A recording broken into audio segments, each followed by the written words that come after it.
The night the Alcatraz of the Rockies trembled. If you're ready for a story so dark it'll make your skin crawl, smash that subscribe button, hit like, and comment below. Because what you're about to hear isn't just a prison story, it's a descent into the heart of America's most feared penitentiary. ADX Florence, the Alcatraz of the Rockies. And the events of this night would shake the very walls that hold its most dangerous inmates. The storm rolled over the Rockies, black clouds swallowing the horizon like a predator closing in. ADX Florence sat atop the barren plateau, a fortress of reinforced concrete and steel, surrounded by miles of empty land. Its high walls and gun towers had never been breached, and inside, only the worst of the worst were kept.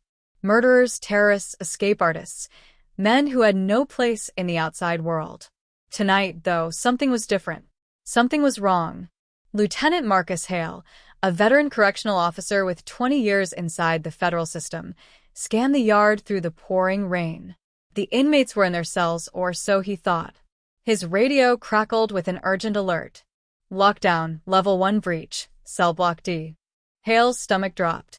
Level 1 breaches were rare. They meant someone had defied protocol. Someone had found a way to disrupt the system. He sprinted toward the control room. Sweat mingled with the rain on his forehead as alarms wailed through the empty halls. In the stark fluorescent glow of the monitoring room, Officer Lorna Graves pointed at a screen. "Lieutenant, look at this." On the video feed, a figure moved with uncanny precision through the shadowed corridor. The cameras had captured it. Haskell Mercer, a convicted serial arsonist and known escape planner, walking unguarded past 3 security checkpoints. No keys, no officers, nothing. Just a man who shouldn't have been anywhere but his cell. Hale cursed under his breath. Mercer had been quiet for weeks, biding his time, keeping a low profile. But tonight, he was active, methodical, and deliberate. Detective Erin Caldwell, called in from the FBI's Violent Crimes Unit, arrived moments later. Her eyes swept over the monitors, taking in the data. "This isn't just an escape attempt," she said. "Someone is orchestrating this from the inside. And they're clever." Mercer reached the end of the corridor, where a reinforced steel door led to an isolated administrative wing. On the walls, the fluorescent lights flickered, casting long, jittering shadows. He pulled something from his pocket, a small device that beeped softly, and pressed it against the keypad. The lock clicked. "Impossible," Hale muttered. "Not if someone wants it to happen," Caldwell replied grimly. The door swung open, and Mercer disappeared inside. Hale radioed for a tactical team, but before they could respond, the lights in the corridor went out. Darkness swallowed the feed. The storm outside had knocked out the power in that sector. Or had it been intentional? They switched to backup generators, but by the time the lights flickered back, Mercer was gone. No signs, no footprints, no camera evidence. Just gone. Caldwell's pulse quickened. He didn't leave. He never left. "Look at this." She zoomed in on the video feed. Behind the keypad, there was a faint scratch in the wall, almost like a worn groove, a narrow tunnel. A tunnel? In ADX Florence? The unbreachable prison? Hale's mind raced. That tunnel shouldn't exist. The blueprints show solid concrete. Nothing there. The investigation intensified. Caldwell interviewed the guards. Many reported strange anomalies over the past week. Whispers in empty corridors, missing tools, and the unexplained absence of security logs. One officer mentioned a conversation he overheard in the cafeteria. Mercer, casually speaking to another inmate, referencing a path that no one walks. Caldwell pressed for the truth. "What path?" The inmate smirked. "You'll see." Hours passed, tension mounting as the storm subsided. The tactical team explored every corner of Cell Block D. Then, in the northern sector, a place considered unreachable, they found a steel panel behind a storage locker. It wasn't part of the original design. Someone had installed it recently. Hale took a deep breath, carefully prying the panel open. Beyond it, a narrow shaft descended into darkness, damp and smelling of rusted metal. The walls were scratched and etched with names, dates, symbols, warnings, maybe, or maps. Some symbols looked like crude codes, familiar to only those who had lived in a world of violence and cunning for decades. Caldwell's flashlight illuminated one mark. He sees everything. A shiver ran down her spine. This wasn't just an escape route. This was Mercer's domain, a hidden network under the prison itself. A place where the rules didn't apply. They moved cautiously down the shaft, following Mercer's trail. The deeper they went, the colder it became. Water dripped steadily from the ceiling, echoing through the tunnels like the ticking of a clock counting down to disaster. At the end of the passage, they found a room, small, bare, but meticulously arranged. Maps, tools, and a journal lay on a table. Caldwell opened the journal, and her eyes widened. Mercer had been planning not just his escape, but an orchestration that involved corruption, insider help, and a list of targets, guards and inmates alike. This is bigger than we thought, Hale muttered. And then she saw it, a photograph tucked into the pages.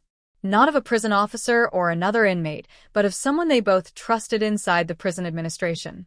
Someone high-ranking. Someone with access to every lock, every code, every movement. Caldwell froze. He's not acting alone. Hale's stomach dropped. You mean he's being helped? Caldwell nodded, grim. By someone we can't even suspect. They turned back toward the shaft entrance, ready to call for backup. But before they could move, a noise echoed from the shadows behind them, soft at first, then unmistakable. The click of boots on metal. Someone else was down here with them. The beam of Caldwell's flashlight cut through the darkness, revealing a figure leaning against the wall, watching them. The hooded face glimmered in the faint light. She didn't recognize him immediately. And then, slowly, he lifted his head. It was Dr. Malcolm Riker, the prison psychiatrist. The man they trusted to keep the inmates sane. The man who knew Mercer's mind better than anyone. Riker smiled, a thin, knowing curve of the lips. You shouldn't have come down here, he said softly. Now you'll see the real truth about ADX Florence and why no one ever leaves unbroken. Caldwell's heart pounded. Hale reached for his radio, but there was no signal. They were trapped. And the storm that had raged outside now seemed like a whisper compared to the storm inside. Because what they were about to uncover would change everything they thought they knew about America's toughest prison. The hidden depths of the Alcatraz of the Rockies. The tunnel air was thick with damp and a metallic tang that clung to every breath. Detective Caldwell and Lieutenant Hale moved cautiously, their flashlights cutting through the shadows. Dr. Riker's eyes glinted in the dim light, calm, almost amused. You shouldn't have come, he repeated. But now that you're here, you'll understand. Caldwell's mind raced. Every step deeper into the tunnel was a descent into unknown territory. Mercer's journal had hinted at corruption, but this was something else entirely. The walls were etched with more symbols, lines connecting names, dates, and what looked like codes for movement schedules inside the prison. Riker stepped over a puddle, stopping to trace one of the lines with his gloved hand. You see, he said, ADX is a living organism. Every corridor, every cell, every guard, they all follow rhythms. Mercer learned to read them. He doesn't just move through the prison. He flows with it. He becomes it. Hale swallowed hard. Are you saying he's untouchable?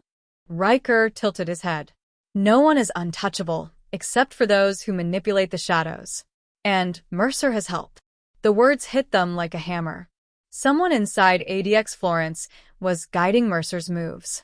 Someone with access, knowledge, and authority. Riker led them to a steel door at the end of the tunnel. He pressed a hand to the keypad, and a hidden panel slid open.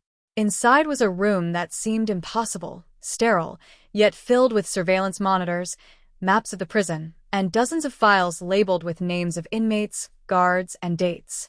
Caldwell stepped closer, eyes scanning the monitors. Each screen displayed a live feed from areas they thought were secure, recreational yards, administrative offices, even solitary confinement cells. Some monitors showed cameras that didn't exist in the official prison schematics. You built this? Hale asked Riker incredulously. Riker smiled faintly. No. Mercer did. But he needed someone to guide him, to create the eyes where there were none. And I I watched. I listened. I directed. Carefully. Caldwell's stomach turned. You helped him? Riker nodded. Only because the system is flawed. You think ADX Florence is untouchable? Look around you. The walls are strong, the doors are locked, but the mind is always free. And Mercer learned that long before any of you knew. Hale's hand shook as he picked up one of the files. Names, inmate ID numbers, schedules, everything meticulously recorded. And then he saw something that made his blood run cold. One file listed a date, tonight, with a column labeled Target, Prison Personnel. Caldwell's pulse raced. He's planning something tonight. Something big. Riker leaned against the wall, watching them with a calmness that was unnerving. By now, you must realize, Mercer isn't just escaping. He's testing, probing, learning who can be trusted and who cannot. The prison, the guards, even you. Everyone has a role to play. A sudden noise echoed from the far end of the room, a metal clatter, then silence. Hale's hand went to his weapon. Did you hear that? Caldwell nodded. He's here. From the shadows, a figure emerged, tall, thin, wearing the standard gray prison uniform. It was Haskell Mercer, moving with the same calm precision they had seen on the cameras. His eyes were sharp, calculating, almost curious as they landed on Caldwell and Hale. Detective Caldwell. Lieutenant Hale. I've been expecting you, he said softly, his voice smooth and cold. You've seen my work, but you don't understand it yet. Riker stepped aside. He doesn't act without reason. And he doesn't act alone. But tonight, he wants you to see the truth. Mercer moved to the monitors, pointing at several files. These are the weak links. The corrupt. The ones who think the prison rules protect them. They've underestimated me. They've underestimated all of us. Caldwell felt a chill. All of us? Who else is involved? Mercer's smile was slow, deliberate. Look at your left, he said, nodding toward a monitor. On the screen was a familiar face, one of the senior correctional officers, a man Hale had trusted for years. The officer was moving through the yard, carrying packages of contraband. Drugs, weapons, and a small black device, something that could disable the security grid temporarily. Hale's jaw tightened. He's working with you. Mercer shrugged. He has his reasons. Just as I have mine. Caldwell's mind raced. The network was bigger than she had feared. Inmates, staff, perhaps even outsiders had been playing a long game. And Mercer's plan wasn't just an escape. It was a statement, a test, and possibly something far more dangerous. Suddenly, the monitors flickered. Static filled the screens. Then, one by one, they showed scenes from the prison's highest security cells. Inmate after inmate, eyes wide, pacing, murmuring to themselves. Something was happening in solitary confinement, a ripple effect, almost imperceptible, but terrifying. Riker whispered, he's manipulating the environment. He knows the rhythms. He knows the guards' weaknesses. And now, he's ready to push it further. A loud crash echoed from above. The floor vibrated beneath them. Hale grabbed his flashlight, sweeping the room. That came from the upper levels. The cells. They raced back toward the tunnel entrance, but the shaft suddenly trembled. Dust fell from the ceiling. Mercer followed calmly, almost like he anticipated every move. At the top of the tunnel, they were confronted by an empty corridor, eerily silent. The lights flickered, then went out. Emergency generators kicked in, casting long, sharp shadows. Caldwell's heart pounded. Hale reached for the radio. Dead. No signal. Riker's calm demeanor didn't waver. You can't call for help. Not tonight. Not while he's testing the boundaries. Then they heard it, a door slamming shut several floors above them. Metal grated against metal. The sound of guards running, shouting, a commotion that seemed too chaotic to be real. And in the midst of it, laughter. Low, mocking, chilling. Mercer's voice. Caldwell and Hale looked at each other. He's controlling everything, she whispered. From inside. From outside. From everywhere. Riker smiled faintly, stepping back into the shadows. And now, he said, you're part of the test.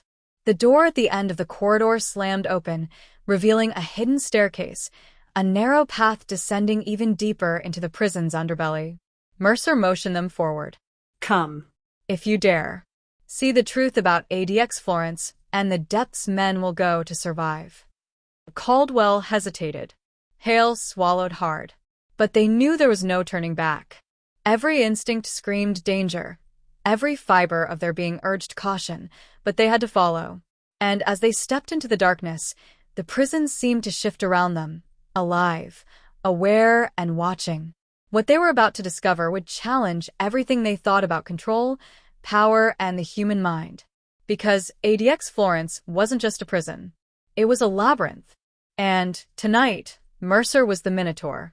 The staircase descended into a narrow, dimly lit chamber, carved decades ago but long forgotten.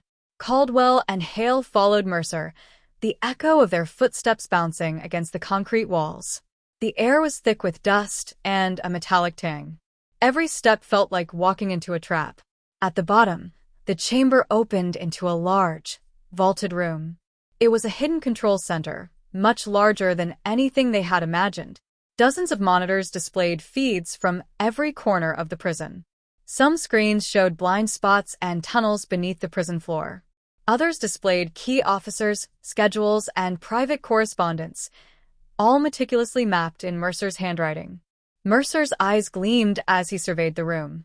Welcome to the heart of the labyrinth. This is where I understand everything, everyone. Hale's voice was low. You've been planning this for years. Mercer smiled faintly. Years. But the plan is not just mine. Dr. Riker? He's been guiding the flow, subtly nudging me. Caldwell turned sharply toward Riker. You've been helping him all along? Riker's gaze was calm. Mercer isn't just an inmate. He's a mirror of the prison itself. Suddenly, alarms blared throughout the hidden chamber. Red lights flashed.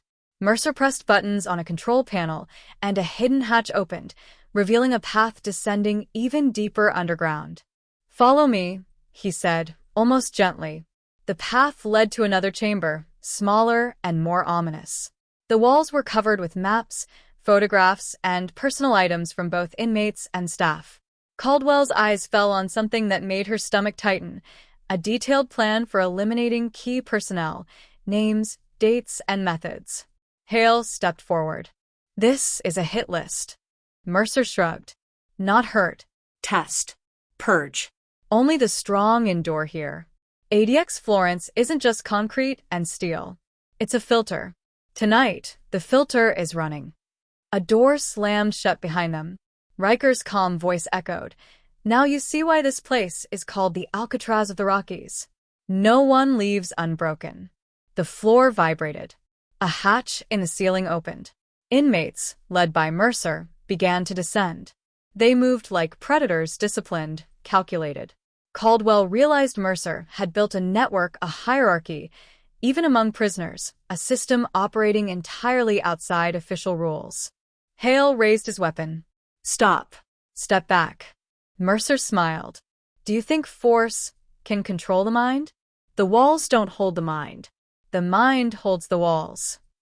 The inmates stopped, waiting. Caldwell noticed a hidden panel at the far wall. It could override the internal system. If they reached it, they could regain control of cameras, locks, and contain the uprising. Follow me, she whispered to Hale. They darted toward it.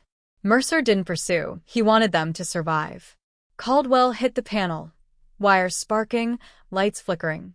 The monitors blinked, showing chaos in some sectors, control returning in others. Mercer's network faltered. Riker's calm demeanor faltered as alarms, red lights, and failing electronics filled the room. No, he whispered. Mercer's eyes met Caldwell's, recognition, respect, almost admiration. Then he disappeared into a hidden passage, vanishing before they could react. Hale exhaled, lowering his weapon. He's gone, but he'll be back. He always comes back. Caldwell glanced at Riker, now defeated. And you, she said, your experiment ends tonight. As they escorted him out, Caldwell realized ADX Florence was more than a prison.